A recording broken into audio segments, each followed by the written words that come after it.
We know life brings us a share of adversity, and that is good for growth.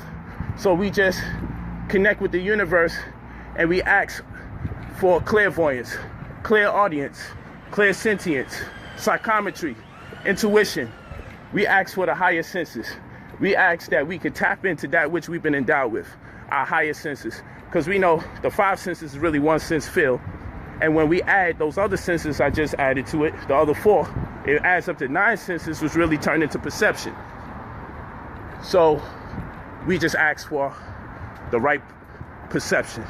We ask for us to be able to not be disconnected so much that we're out of touch with perception. Not asking for nothing we don't have, because we already got it. We are obliged to access that which we already have.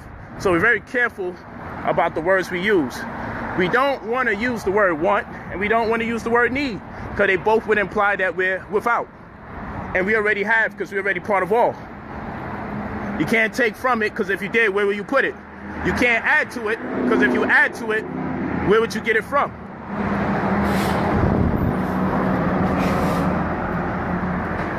Okay? So that's how that works. That's how that works.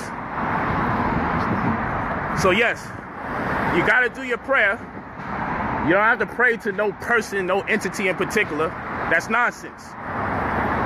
Put the thoughts out. And when we put the thoughts out, we put the thoughts out in the form of our ambitions. And we don't act to become, because we already are.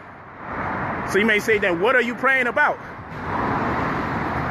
Praying about what we are. You say praying about what you are. Yeah, if you see yourself as being a movie star, you already are a movie star. So when we pray towards that career. We pray with the vision of being in tune, being strengthful enough to master our skill set. We say thank you for mastery as though it's already happened, because it already did. So when my daughter prays, she doesn't ask for what she wants. She says thank you for the gift she already has. And people may say, you're giving thanks to the universe for what you have, even though you don't got it yet. It already exists. So this may be over some people's heads, but we don't ask for nothing when we pray.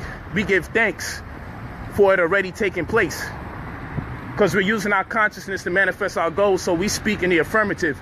We speak in real time. We speak as though it already transpired, because it really did. Because if we see it in our mind's eye, and it's especially not an impossible feat, and it's something that other human beings have already been accredited for doing, then why should we be left out of the equation? It already took place. There's no yesterday, there's no today, there's no tomorrow. That's made up stuff.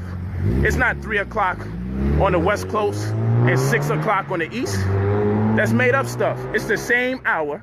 We just get a different perception of the same day. It's the same hour, just a different perception. They can tell you it's different hours out there. They can tell you you lost an hour or you gained an hour when they set the clocks back and forward. In fall, you set it back. In spring, you spring forward. They can tell you all of that, but unless somebody's going to tell us that we now have 25 hours out the day, or someone tells us we now have 23 hours out the day, then it stands to reason ain't no time change. This is all an illusion. They're playing games with us. They make you buy phones and pay for minutes. Make you attempt to buy time. But it is what it is. It is what it is.